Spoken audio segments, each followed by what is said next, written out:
안녕하세요. 반갑습니다. 한국 CS 마인드 교육센터 박정민 강사입니다.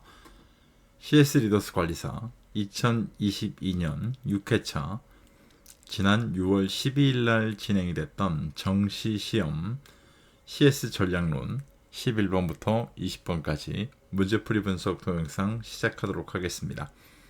본 시험 문제는 A형입니다. 자, 그러면 11번, 41번이겠네요.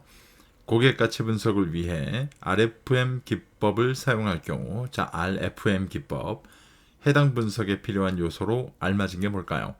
자, 저 RFM은 영어 단어, 세 단어의 이니셜을 써놓은 거거든요. 그래서 R, 리센시, 그럼 저희가 구매, 뭐라 부르냐? 시점. 그러니까 리센시가 이제 언제 구매했습니까? 라고 얘기하는 거거든요. 휴게에서 이제 뭘 어떻게 부르나요? 이 리센시를 이제 최근성이라고 이제 부르거든요. 기본적으로 보면 최근성, 프리퀸시 두 번째 F 프리퀸시, 자, 이 구매 빈도예요. 얼마나 자주 구매하십니까? 마지막 M 모네터리 구매 금액이거든요. 그래서 이제 최근성 또는 뭐 구매 빈도, 구매 금액 이렇게 나눠져요. 세 가지를 가지고 보면 그래서 요 밑에 보기를 보니까 최근성이란 말은 없네요. 구매 시점이라고 지금 나와 있습니다. 자, 그러면 딱 해당하는 내용은 4번 보기에 있네요. 이 문제는 21년도 7월달, 19년도 9월달에도 동일한 문제 유형으로 출제가 된 적이 있습니다. RFM 세 단어의 이니셜이기 때문에 딱 한번 그냥 지금 기억해 놓으시면 얘도 틀릴 가능성은 거의 없습니다. 이해가시겠죠? 이렇게 체크하고 보시면 될 것 같아요. 다음 문제. 또 7장 문제네요. 7장 문제가 굉장히 많이 나왔어요, 이번에. 다음 중 성과 관리의 기본적인 내용으로 가장 거리가 먼 게 뭘까요? 자, 성과 관리에 대한 걸 지금 물어보고 있는 거고요. 이 문제 유형 같은 경우는 워딩을 바꿨어요. 네, 워딩을 갖고 틀린 보기를 지금 만든 거기 때문에 이 문제는 동일 유형으로 21년도 9월 달에 20년도 1월 달에 거의 매년마다 나오고 있죠. 왜 그러냐면 20년도, 21년도에만 해도 시험을 22번을 봤거든요. 22번을 봤다는 건 코로나 이전 시대로 보면 3년치예요. 왜 그러면 1년에 7번씩 시험을 봤거든요. 6번이 이제 정기적으로 보는 거, 한 번이 특별 시험. 이렇게 돼가지고 평균 7번씩 시험을 봤는데 지금 20년도부터 시작돼서 굉장히 많은 시험을 지금 거의 매달 치르고 있기 때문에 이렇게 출제 빈도가 빈도라고 할 게 아니라 텀이겠죠. 텀. 이 텀이 점점 짧아지거든요. 출제 반영되는 관점이. 그 관점들을 좀 체크하고 보시면 되고요. 1번 성과 정보의 광범위한 활용입니다. 네, 맞아요. 이건 성과 관리를 위해서. 2번 관리 수단과 요소에 대한 자율권의 확대입니다. 이것도 맞습니다. 3번 과정 측면에 초점을 둔 성과 평가와 관리입니다. 성과 관리라는 건 어떤 특정한 목적 또는 목표를 세웠을 때 이 목표에 얼만큼 다가갑니까? 또는 달성이 됩니까? 이 관점이라고 본다면 3번 보기에 나와 있는 과정 측면보다는요, 결과 측면에 초점을 둔 성과 평가와 관리입니다. 이렇게 표기가 돼야 되는 거죠. 그러니까 3번 설명이 잘못되어 있습니다. 과정 측면이 아니라 결과 측면이라는 거예요. 이해가시죠? 목표와 전략에 입각한 사업계획과 업무관리예요. 여기 나오죠, 지금. 목표와 전략에 입각합니다. 전략이라는 얘기가 왜 나오느냐? 목표를 달성하거나 목표에 가깝게 가야 하니까요. 네, 기왕 정해놓은 거. 5번 기관 활동의 성과에 대한 종합적이고 다양한 평가가 필요합니다. 맞습니다. 자, 이 문제는 체크해 놓으시고요. 1번, 2번, 4번, 5번을 꼭 체크하고 보셔야 됩니다. 이해가시죠? 왜냐하면 이 문제가 지금 뭐 요번 문제까지 보면 3번이나 출제가 됐지만 솔직히 말씀드리면 그렇게 다수가 나오는 문제는 아니에요. 하지만 출제가 될 때 다음번에도 또 동일한 유형이 나오면 너무 고맙겠습니다만 그렇지 않을 경우를 대비해서 얘는 꼭 지금 맞게 되어 있는 보기들을 꼭 체크하고 보셔야만 됩니다. 기억하시기 바랍니다. 다음 문제. 자, 이제 5장으로 갑니다. 자료 수집 방법 중 관찰법에 대한 설명으로 가장 올바르지 않은 게 뭘까요? 자, 관찰법이에요. 관찰법. 뭔가를 이렇게 흔히 저희가 이제 주시한다는 얘기죠. 이 관찰법이라고 하는 거는 이 문제는 21년도 4월 달에 동일하게 출제가 된 적이 있었고요. 관찰법만 가지고 유사유형 문제가 19년도 5월, 20년도 7월, 21년 7월, 21년 12월 이렇게나 자주 나왔던 문제예요. 그러니까 결국은 이렇게 자꾸만 정답이라든가 보기가 바뀝니다. 라는 관점은 워딩을 바꾸는 문제이기 때문에 상당히 다변화될 수 있다는 측면을 지금 보여주고 있는 문제 유형입니다. 이렇기 때문에 이 문제 또한 정답으로 체크가 될 보기보다 그렇지 않은 정답이 아닌 쉽게 해서 올바른 내용들일 거예요. 그 보기들을 꼭 체크하고 보셔야 된다는 건 잊으시면 안 돼요. 1번 조사 대상의 행동 패턴을 관찰하고 기록함으로써 자료를 수집하는 방법을 의미합니다. 자, 이건 관찰법에 대한 정확한 구조적인 설명입니다. 2번 조사 대상자와 면담 또는 대화가 불가능할 경우에도 자료의 수집의 진행이 가능합니다. 맞을까요? 맞아요. 왜? 제가 아까 주시한다 그랬잖아요. 그러니까 면담 또는 대화를 하지 않아도요. 쭉 지켜볼 거거든요. 저 사람 저런 행동을 하네. 이걸 갖고 선생님 판단하는 자료를 얻어내는 방법이 관찰법이기 때문에 2번 설명은 해당하죠. 자, 그런데 왜 2번 설명을 다 읽어드리고 이렇게 설명하느냐? 오답으로 자주 나오기 때문입니다. 3번 정확하고 세밀한 자료 수집이 가능합니다. 맞아요. 이건 장점에 들어가 있어요. 4번 행동에 대한 내면적 요인의 측정이 가능하다. 가능할까요? 그냥 주시만 하는 건데 저 사람의 내면적인 게 측정이 될까요? 거의 어렵죠, 선생님 이건. 그래서 행동에 대한 내면적 요인의 측정이 불가능하다. 이렇게 판단하셔야 됩니다. 이렇게 판단하고 이렇게 또 표시돼야 되는 거고요. 이건 단점에 해당하는 내용이었습니다. 5번 주로 소수를 대상으로 하기 때문에 분석 결과를 일반화하기 어렵습니다. 자, 이건 단점에 해당하는 내용이고요. 5번도 체크해 놓으십시오. 얘도 틀린 보기로 꽤 자주 나옵니다. 2번과 5번 이해가시겠죠? 이 문제는 다시 한번 말씀드리지만 정답을 딱 보고 이게 정답인가 봐 이 문제는 이렇게 하시면 안 되는 문제 유형이에요. 왜? 동일 유형 대비 유사 유형 출제 빈도가 너무 많아요. 이해가시겠죠? 이런 관점으로 대비가 되셔야 됩니다. 다음 문제. 일반적으로 사용되는 조사 유형 중 탐험 조사에 대한 내용으로 가장 거리가 먼 게 뭘까요? 탐험 조사를 지금 얘기하고 있어요. 탐험 조사. 아시겠지만 탐험 조사라고 하는 거는요. 만약에 박정민 강사가 내일부터 서울 탐험에 나설 예정입니다. 라고 얘기가 된다면 박정민 강사는 서울을 모르고 있다는 얘기예요. 왜 그러냐면 이 지구상에서 지금 탐험이라는 말을 쓸 수 있는 장소도 잘 보면 아마존밖에 없다라고 할 정도니까요. 왜? 남극, 북극 점은 북극, 남극 점은 이미 인류가 다 가봤어요. 전부 다. 그런데 아직 인류가 전체 면적을 가보지 못한 곳은 아마존이라고 하잖아요. 그럴 정도인 거예요. 자, 이렇게 되다 보니까요. 실제로 보면 이 탐험조사 같은 경우는요. 전체적으로 어떻게 말씀을 드릴까요? 여기 있는 거로 잘 보게 되면요. 여기는 비계량적이에요. 쉽게 얘기해서 통계치로 나오질 않는다는 거죠. 숫자로 표기가 어려워요. 이런 관점들이 있어요.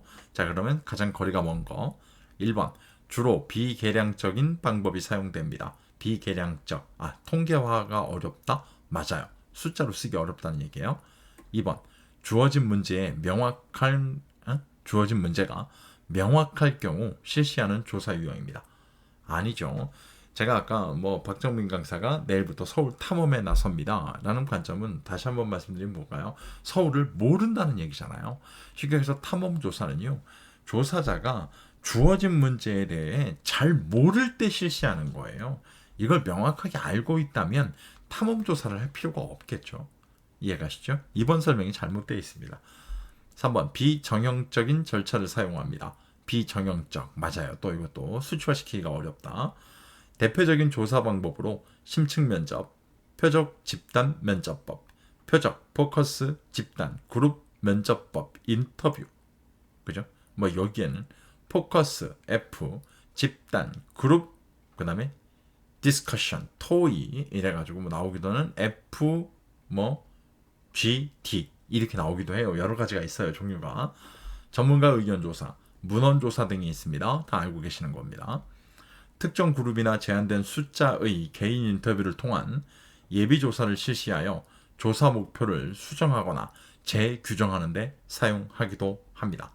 맞습니다. 이 5번 설명 같은 경우는 기본서에서 아마 거의 못 보실 겁니다. 이 5번 설명 같은 경우가. 그래서 이 관점으로 체크하고 보시면 되고요. 이 문제 또한 정답 올바르게 되어 있는, 맞는 내용으로 되어 있는 1번, 3번, 4번, 5번 꼭 한번 읽어보셔야 됩니다. 다음 문제 보겠습니다. 다음 중 NPS, Net Promoter Score, 순추천 고객 지수입니다.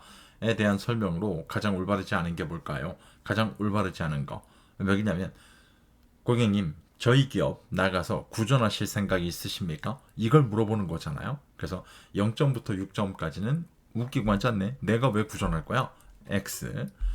7점에서 8점까지는 글쎄 내가 이 매장 자주 오긴 하는데 아직까지는 그렇게 생각 안 했었는데 내가 한번 생각해 볼게. 기본적으로 9점에서 10점. 나는 구전하고 다닐 거야. 충분히 나가서 내가 당신네 매장 내가 소문내고 다닐게. 이렇게 나눠지는 거거든요. 그래서 이런 관점에서 실제로 당신네 기업은 구전하는 고객을 얼마나 보유하고 있습니까? 이 관점을 물어보는 게 NPS거든요. 간단하게. 이 문제는 2021년 2월 달에 동일 유형으로 출제가 됐고요. 2019년 7월, 21년 6월 달에 유사 유형으로 출제가 됐어요. 그럼 하나씩 볼까요? 1번, 베인 컨설팅의 프레드릭 라이알트에 의해 개발됐습니다. 맞아요, 이거. 2번, 친구나 동료들에게 해당 제품 또는 서비스를 얼마나 추천할 의향이 있는지를 질문하고 그 답을 지수화한 수치입니다. 아까 예를 들어 드렸죠? 분명하게. 3번, 고객에게 당신은 현재의 거래 회사를 친구나 동료에게 추천할 의향이 얼마나 있습니까? 라는 질문에서 출발합니다. 맞죠? 왜? 구전의 의사를 물어보는 거니까요. 4번, 쉽고 간단하면서도 기업의 미래 성장을 가늠해 볼 수 있는 조사 방법입니다. 맞죠, 이거? 뭐 때문에요? 구전하고 다닐 사람들을 찾는 거니까요. 우리 회사를 바깥에 나가서 우리 매장을 구전하실 생각입니까? 그러면 신규 고객이 우리한테 유입된다는 얘기잖아요. 이해가시죠? 4번 설명은 꼭 체크하고 보셔야 됩니다. 왜냐면 오답으로 꽤 자주 나옵니다. 기업의 미래 성장을 가늠해 볼 순 없지만 이런 식으로 나옵니다. 5번, 고객과의 관계를 희생해가며 얻은 이익. 희생해가면서 얻는 이익을 저희가 나쁜 이익이라고 부르게 되죠. 간단하게. 그래서 여기 설명은 앞과 뒤의 설명이 잘못되어 있습니다. 네, 기업 고객과의 관계를 희생해가며 얻는 게 아니고요. 좋은 이익은 이 고객과 관계를 더 발전시켜가면서 얻는 이익, 흔히 저희가 이제 장기적이라는 관점과 연관이 될 수 있겠죠. 이해가시죠? 그러니까 이 문제는 다시 한번 말씀드리지만 5번 보기를 체크하고 보시는 것도 좋지만 4번 보기가 훨씬 더 많은 틀린 보기로 나온다는 것 정도는 꼭 좀 체크하고 보시기를 바라겠습니다. 다음 문제입니다. 자, 소비자 심리 또 나오죠. 마케팅 용어가. 소비자 심리와 관련해 다음 보기 괄호 안에 들어갈 용어로 가장 올바른 게 뭘까요? 자, 이 문제는 동일한 유형으로 21년도 10월, 19년도 5월 달에도 출제가 된 적이 있습니다. 자, 보기를 볼까요? 일단 2016년, 얼마 오래되지 않았어요. 덴마크 행복연구소의 마이크 비킹이 나옵니다. 자, 이 사람의 이름만 갖고도 저희는 정답이 나와요, 원래. 그리고 두 번째 줄에 보면 뭐뭐란 사랑하는 사람들과 함께하는 시간을 소중히 여기며 소박한 삶의 여유를 즐기는 라이프 스타일을 의미합니다. 이 라이프 스타일. 그래서 밑에 보기가 모조리 라이프죠. 그래서 이렇게 얘기하는 마이크 비킹과 사랑하는 사람들과 함께하는 소중한 시간. 이 시간을 소중히 여기고 소박한 삶의 여유를 갖고 난 살아가겠다 라는 하는 걸 저희가 뭐라 부르냐? 휘게라고 부릅니다. 휘게 라이프입니다. 휘게 라이프. 이해가시죠? 이 관점으로 체크하고 보시면 될 것 같습니다. 휘게 라이프. 이 문제는 요 보기가 그대로 쓰이고 있거든요. 지금 출제될 때마다. 그래서 요 관점만 한 번 정도 눈여겨만 보시면 마이크 비킹만 앞으로 그냥 딱 뭐 언급만 되더라도 휘게라는 게 딱 떠오르실 정도의 문제 유형이었습니다. 체크하고 보시기 바랍니다. 다음 문제. 자, 이제 2장으로 가네요. 마케팅 전략과 서비스 차별화입니다. 47번. 다음 중 서비스 패러독스의 발생 원인으로 가장 적절하지 않은 거. 자, 서비스 패러독스. 패러독스는 역설이라는 소리고요. 쉽게 얘기해서 만족도, 어떤 특정 제품, 서비스에 대한 만족도가 정비례로 상승하고 있다면 불만족은 반비례로 떨어져야 되는 게 저희가 알고 있는 가장 일반적인 상식이죠. 그런데 패러독스, 역설이라는 건 만족도가 정비례로 올라가는데 불만족 또한 정비례로 올라가고 있다. 그러니까 이거는 좀 이해하기가 또는 설명하기가 어려운 하나의 어떤 결과치잖아요. 이런 걸 저희가 이제 패러독스라고 부르게 됩니다. 이 문제는 20년도 4월에 동일 유형, 19년도 9월, 21년도 5월에 유사 유형.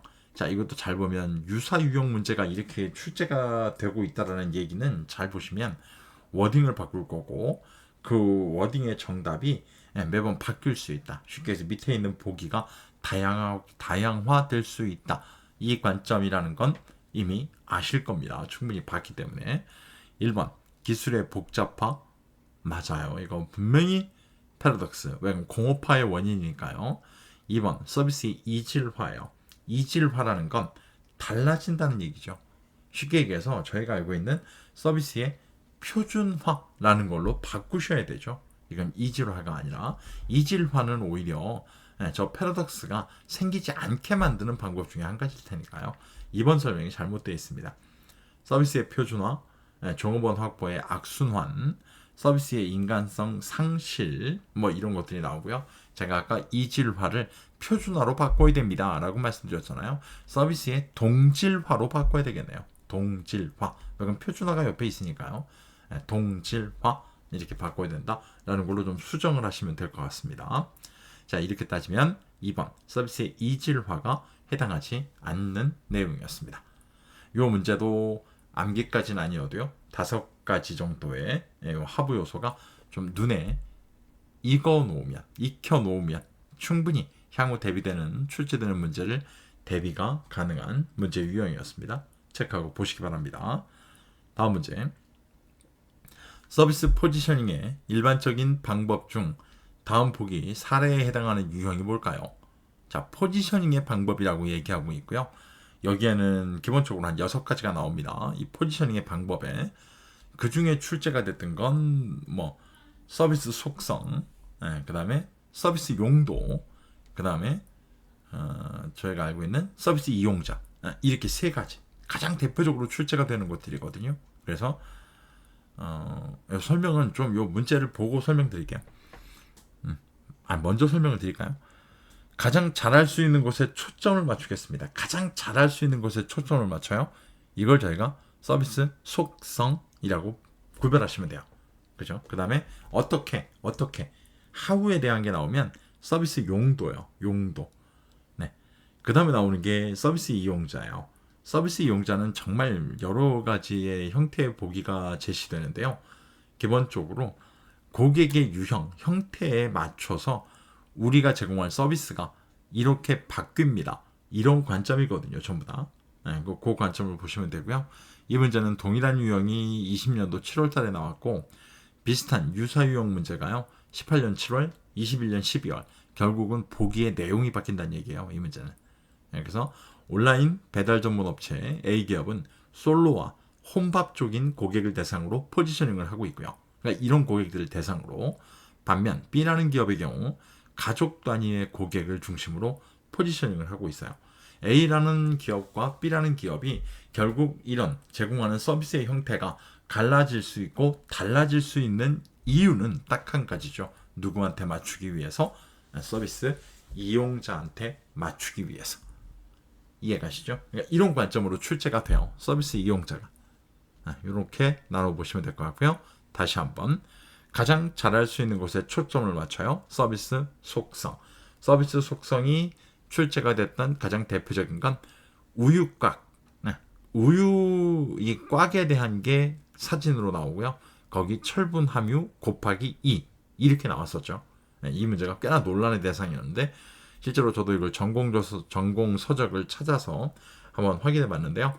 거기 그 전공 서적을 집필하신 교수님이 아예 철분 함유 우유라고 딱 명시를 해놨어요. 서비스 속성 어떻게 라는 말 나오면 서비스 용도 기억하시면 됩니다. 세 가지만 출제가 되고 있습니다. 다음 문제. 다음 중 의료기관의 특징에 대한 설명으로 가장 올바르지 않은 게 뭘까요? 의료기관. 이 문제 같은 경우도 말씀드린 대로 워딩을 바꿉니다. 워딩을 바꾸게 되고요.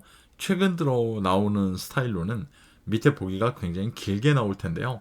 예전에는 이 틀리게 만드는 워딩들이 결과적으로 저희가 기억해야 될 키워드 이게 앞부분에 있었거든요. 앞부분에 문장의 앞에. 근데 최근에는요. 이걸 전부 문장 뒤로 빼요. 그래서 앞에부터 읽으면 다 맞아요. 내용이 다 맞아요. 5개가. 근데 뒤로 가면서 선생님 이 워딩이 바뀌거든요. 그러니까 그런 식의 문제 유형으로 출제가 됩니다. 최근에. 동일 유형은 21년도 2월 달에 출제가 됐는데요.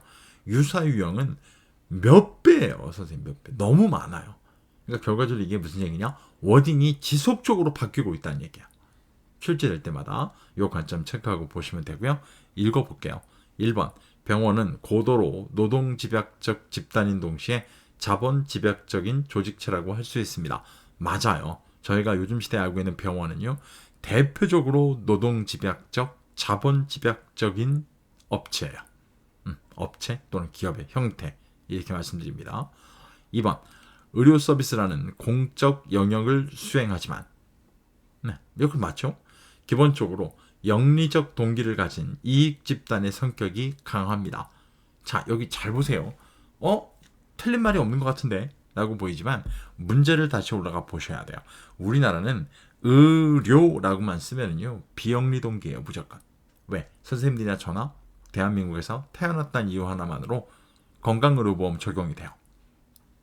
그런데 저 의료라는 말 뒤에 경제적, 경영 또는 경제적 관점 또는 경영, 의료 경영 이렇게 나오면 그때는 다 영리적 동기로 돌아서요. 근데 여기 제시된 문제는 잘 보면 의료 기관이라고만 나와요. 경영, 경제 이런 말이 없어요. 그럼 결국 무슨 얘기다? 영리적 동기를 가진 이익 집단이다. 잘못된 내용이죠. 2번 설명이 잘못되어 있습니다. 이해가세요? 그러니까 이 문제는 지금 문제에서 제시됐던 저 의료기관이라는 키워드를 정확히 선생님 갖고 가셨어야 되는 문제 유형입니다. 3번, 4번, 5번 잘 보시면 전부 다 뒤에 뒷부분에 키워드가 나와 있습니다. 3번은 전체에 나와 있네요. 전체. 이해가시죠? 이렇게 문제 스타일이 변하고 있다는 거 이 정도만 체크하고 보시면 됩니다. 다음 문제입니다. 이번 영상 마지막입니다. 내구성과 유형성 및 용도에 따른 소비재 분류 중 소비재 분류 다음 보기 내용에 가장 부합하는 게 뭘까요? 소비재 분류에서 저희가 기본서에서 보는 거는요. 비내구재, 내구재, 서비스 이렇게 나눠요. 간단하게 저희가 이렇게 세 가지로 나누는데 그 중에 한 가지를 지금 물어볼 겁니다. 그래서 보기를 보면 여러 번 사용할 수 있는 유형 제품으로 여러 번 사용할 수 있대요. 가전제품을 비롯해 의류, 장비류 등이 해당합니다. 여러 번 사용할 수 있다. 반복 사용이 된다는 얘기죠. 인적 판매와 서비스가 수반되며 판매 보증이 잘 이루어져야 됩니다. 왜? 반복 사용할 거니까요. 이렇게 되는 거 저희가 뭐라 불러요? 내구재라고 부르게 됩니다. 반복 사용이 가능하다. 이해가시죠? 자, 전략론 문제는 말씀드린 것처럼 이번 영상은 이전 영상보다 조금 시간이 더 걸리고 있는데요. 중간에 제가 설명을 좀 길게 했던 게 있어요. 그런 이유가 아니라면 개론보다는 훨씬 더 빠른 속도로 풀 수 있는 내용들이었고요. 왜 그러냐면 문제에서 물어보는 것과 답을 찾아갈 때 비교 개념으로 찾는 것이 아니고요. 문제를 보면 답이 그냥 딱 하나로 귀결되는 방식이기 때문에 그래요. 이게 전략론이 갖고 있는 특징이기도 하죠.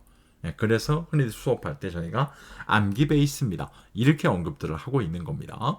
그 관점으로 준비하신다면 전략론 또한 굉장히 수월하게 대비가 가능한 문제 유형들이었습니다. 꼭 체크하고 보시면 되고요. 요 영상만으로도 난 충분히 문제 풀이에 대한 거 이해가 가능하다. 그럼 저희도 감사한 거고요. 매번 하지만 시험에 합격할 나는 기출문제집 솔루션이 필요합니다. 제 카페로 오시면 돼요. 물론 유료예요. 물론 무료 제공도 있어요. 무료 솔루션들도. 근데 뭐 무료 솔루션이라 할지언정 다른 어떤 커뮤니티에서도 제공하지 못하는 것들이에요. 전혀.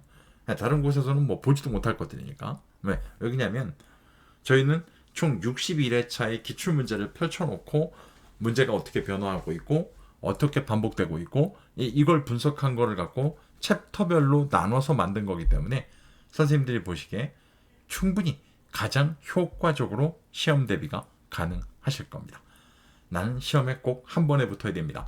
위에 보시는 챕터별 기출문제 분석 솔루션 선택하시면 됩니다. 그럼 평균 60점은 간신히 넘겠지? 아니요. 그런 일 안 벌어집니다. 80, 90점까지 갑니다. 놀랍게도 읽어보는 것만으로. 그렇게 가능하도록 만들어 놓은 겁니다. 기본서의 재학습, 오답노트 다 필요 없습니다. 그냥 읽어만 보셔도 됩니다. 그럴 정도로 문제풀이에 대한 거, 방법론, 문제풀이 분석 자료, 다변화될 기출문제에 대한 키워드 전부 제공하고 있습니다. 한번 선택해 보셔도 후회하지 않으실 겁니다. 오늘 보신 영상이 시험을 준비하는 데 도움이 되셨다면 구독, 좋아요, 알림 설정까지 체크해 주시기를 부탁드리겠습니다. 하지만 나는 체크할 마음 없는데 그럼 안 하시면 됩니다. 상관없습니다. 선생님들. 다음번 영상은 저희 전략론 마지막 영상이겠네요. 21번부터 30번까지 문제풀이 분석 동영상으로 찾아뵙도록 하겠습니다. 긴 시간 고생 많으셨습니다. 고맙습니다.